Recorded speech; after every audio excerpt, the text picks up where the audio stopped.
Forward podcast. I'm Derrick Day, and this is the podcast where we talk about real solutions to real problems faced by real people.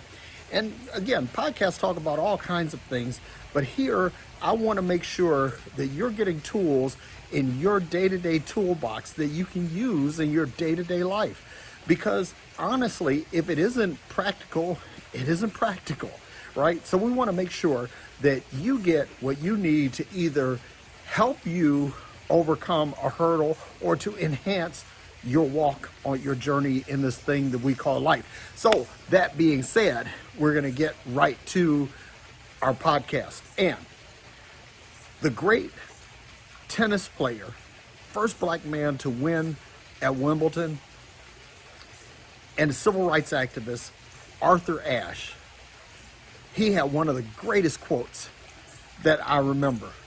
But before I get to that, I want to say that people ask me all the time, they say, hey, Derrick, how can I get started? How can I get moving? How can I get traction in doing the things that I want to do? And most of all, people ask me, how can I be an agent of change? And this is a big one because everybody sees problems. Everybody. The people who are the most successful are the ones who see the problem and provide a solution, or that they find a way to mitigate what the problem is. So, with that being said, I'm going to share the quote from Brother Arthur, and it's this: start where you are, use what you have, and do what you can. Let me tell you this. First of all, we occupy this three-dimensional space. We are here. You are here. And no matter where you go, there you are. So it doesn't matter whether it's in your home, with your family, and in your workplace, in your educational environment, in the marketplace. It doesn't matter. You have a starting point because you are here. Remember that as long as you are drawing breath, you have the opportunity to be an agent of change. So start where you are. People are always looking for the best position from which to start or the best opportunity from which they can launch. But I'm here to tell you that it doesn't matter, because if you are waiting for a perfect opportunity, you'll be waiting until you're worm food. That's right. Listen, if you wait for the perfect opportunity will never show up. Listen, success happens at the intersection of opportunity and preparedness. If you are not prepared, all the opportunity in the world isn't going to help you. And if you don't have any opportunity, then all the preparation in the world isn't going to help. But here's the thing, just like you have to provide the preparation, in many cases, you must create your own opportunity. Start where you are. Don't wait. Don't hesitate. Get in, get down, get funky, get loose. Do your thing, boo. Right? This is the thing. Get busy. If you want to write that book, that best-selling novel, it begins with you sitting down at your computer and writing that first word. Start where you are. If you have the idea for the next great invention, get in your lab or your workspace and begin to create. If it's just writing your idea on a napkin, sketching it out, start there. But the important thing is to start, because listen, he who hesitates is lost. Honestly, you have to actually pick a point and say, this is my springboard. This is my starting block, and I am in the blocks ready to launch. And again, listen, the starting gun in life is often silent. You can write that down. If you If you're waiting to hear the gun sound or waiting for someone to drop their arms or waiting for the Christmas tree to go green, listen, you're just not going to get there. You'll be sitting in the starting blocks forever. And one of the things is, people suffer from a hesitation due to lack of preparation or paralysis due to overanalysis. And you don't want to be that person. Start. Just remember that the only red lights there are in life are the ones that you choose to observe. Other than that, it's green lights. So that's the important thing. Start. Just start. Get started. Don't wait. Whatever the idea is, listen, let me tell you something else too, that when the thought comes into your mind, begin to speak it. Start talking about it. But be careful of who you talk about it with, because you can't share your dreams with everyone. There are some people out here that are just fucking dream killers, and you don't want to reveal your dreams to a dream killer. Okay? So I'm hoping that helps. Start where you are. Second thing, use what you have. We always talk about, I can't do this because I don't have the capital. I can't do this because I don't have the understanding or the education. I can't do this because I don't have the raw materials. I can't do this because I don't have the connections. Listen, you have an active mind, and your mind is the most powerful force in the universe when properly applied. Start with a mental map, creating a paradigm for what it is that you want to do, what it is that you want to write, what it is that you want to invent, what it is that you want to produce, what it is that you want to share with humanity to make humanity better. Use what you have. It's funny that basically when the California gold rush happened, people were going out there with just a pickaxe, a panner, and shovels. Some people didn't even have that. They would go out and dig in the earth with their bare hands. In other words, they're using the equipment that is given to them at the time of their inception. They're using what they have. Sometimes it requires a barehanded approach. You're not always going to have the power drill. You're not going to have the steam shovel. You may not have the computer. But use what you have. And here's the other thing too, is that sometimes the things that you may use are not your things. They may be someone else's. And if people believe in you, they believe in your idea, they believe in your dream, again, if you're being careful and not sharing your idea with dream killers, they might provide what you need. But if they don't, or if they can't, that doesn't mean that you should stop. You should absolutely use whatever tools that you have at your disposal. And here's the other thing too, that sometimes necessity is the mother of invention. So you may have to actually invent something else to do the thing that you are seeking to do. You may have to be a trailblazer on multiple fronts in order to get done what it is that you want to get done. But the thing is, you have to absolutely, positively use what you have. I can't say that enough. I mean, and here's the thing. We all have something. We all have something. We have something of value, whether it be in our mind, whether it be in our mouth, whether it be in our hands, whether it be in our home, whether it be in our office, whether it be in our school. We all have something that we can use to help bring our dreams to bear. Use what you have. And finally, do what you can. There's an African proverb that says, how do you eat an elephant? And the answer is, one bite at a time. I used to tell my kids this all the time, that when you have a complex problem, when you have a complex situation, the first thing that you need to do is try to break that into smaller, simpler, more manageable parts. Because the thing is that if you're looking at a Herculean task, you're looking at a Herculean problem, something huge, something difficult, something complicated, but how do you solve that problem? You break it down. It's just like in algebra, you start doing factoring and reduce to common components so that you can solve the equation. You have to do what you can. Simplify. And I can't overemphasize this.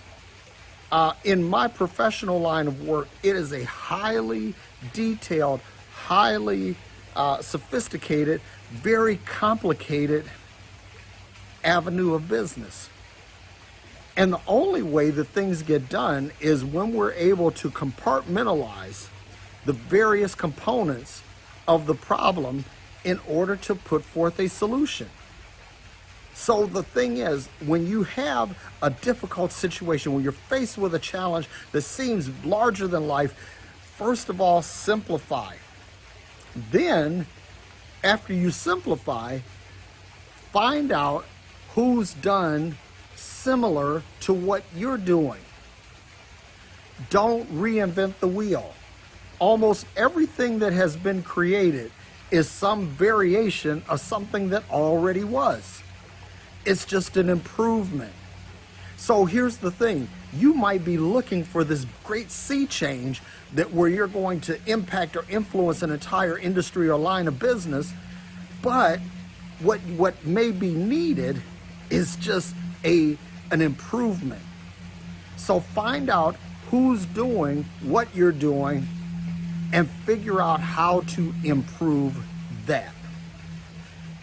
The other thing too is that, you know, we get caught up and we want to seek this fame and glory and all of that. And let me tell you something.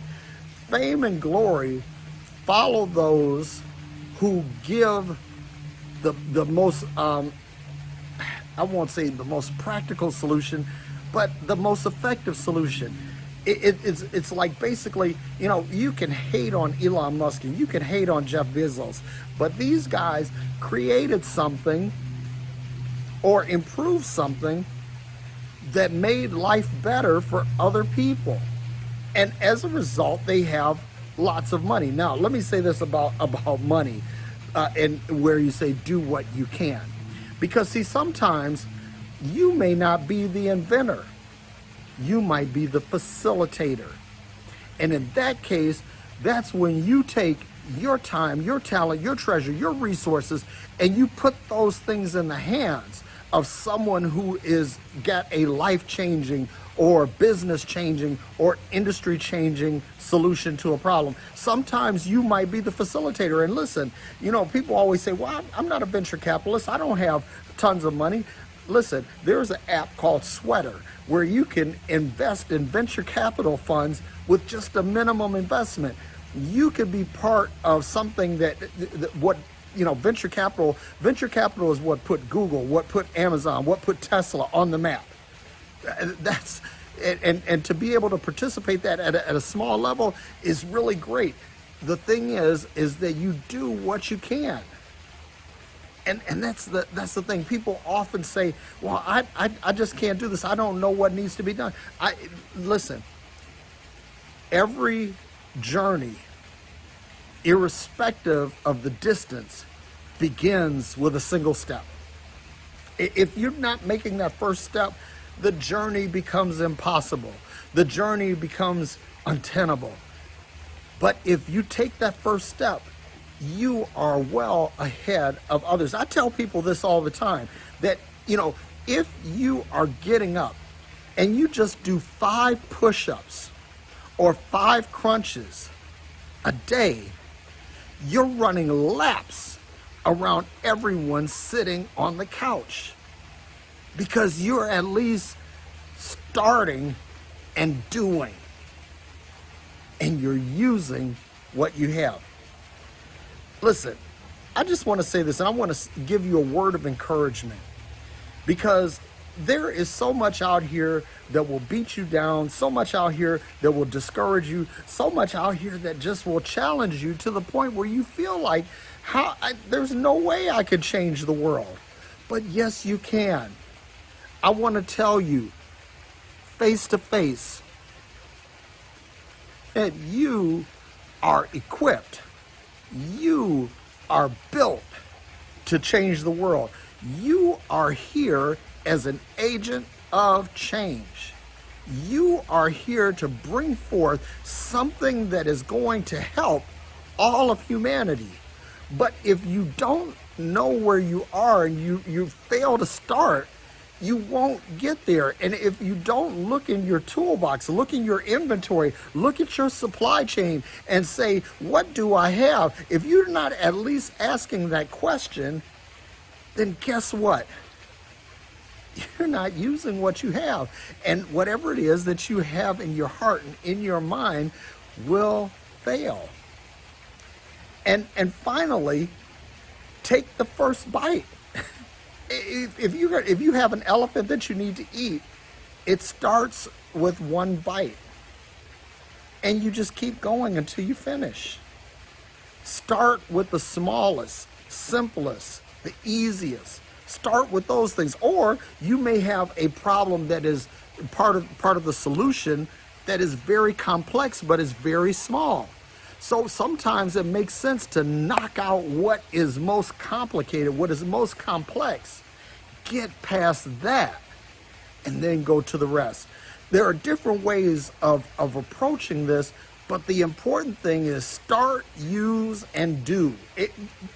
I can't overemphasize this. You have to actually first recognize that you are, and that there is greatness, the potential for greatness in you. And sometimes it requires a little bit of psychology against yourself or toward yourself. Sometimes you just have to say, you have to psych yourself out. I'm not the kind of guy that says fake it till you make it. I'm not saying that. But the thing is, you have to take inventory of what your attributes are. Take inventory of what your knowledge is. Take inventory of what your abilities are. And then begin to speak to those things. And instead of saying I can't, say I can. Or if you want, maybe even just say I might. Might is a good start, because it's better than I can't. When we were raising our kids, we used to tell our kids that can't is the worst four-letter word. Because if you say you can't, the old adage goes, if you think you can, you might. If you think you can't, you're right. So if you convince yourself that you can't, guess what? You won't, ever. But if you could say, I might, or I could, that's a better start than saying I can't. And I'll tell you something else, that if you start with would or should, then maybe you'll get to I will. And if you get to that, then you get to the point where you are actually able to change the world. Listen, everybody's here, just like every plant, every animal, everything is in this world for a symbiotic, synergistic relationship. We're all here to help each other. We're all here to benefit each other. Everything here on earth is to help benefit, edify, and grow each one of us. But if we don't recognize, let me tell you this. Let me say this too. When you talk about use what you have, let me tell you that in many cases, if you don't know how to do something, or you know somebody who does, or you know somebody who knows what you don't know. And this is not to say use people, but it's understanding that people are also a resource. people are beneficiaries, but they're also resources. So go into your network, find out who knows what it is that you're looking to do. And then if you feel the right vibe, then you can share the dream with them and maybe give it a go and see how they can help you, or how you can use synergies to basically create a scalable model between the two or more of you that's able to bring the vision to pass. But the important thing is find out what's in your toolbox, what's in your inventory, what's in your supply chain. Use that and to do something with what you have. And here's the thing. If you're doing at least to the best of your ability, you're doing far better than the person who is doing nothing. And that's what I have for you today. I'm hoping that encourages you. Please feel free to check out my website at www.derrickday.com. Hit me up on Instagram or Twitter. My handle is Derrick E. Day. That's DerrickEday. And you can also find me on YouTube. My YouTube channel is Derrick Day. And you can also catch me and my brother, my friend, my road dog, Aaron Tomlinson, every Friday night on Freeology Friday, where we basically break down spiritual, natural, economic, whatever kind of matters that basically are serving as hindrances to humanity, and we laughingly, jokingly, and occasionally seriously break these things down. So I would love to hear from you. Basically, hit me in the comments, and I'm not going to post a link to join in today, but if you have any comments, again, please put them in the comments section. I'd love to hear from you. And until next time, may you be happy, may you be well, and may you be filled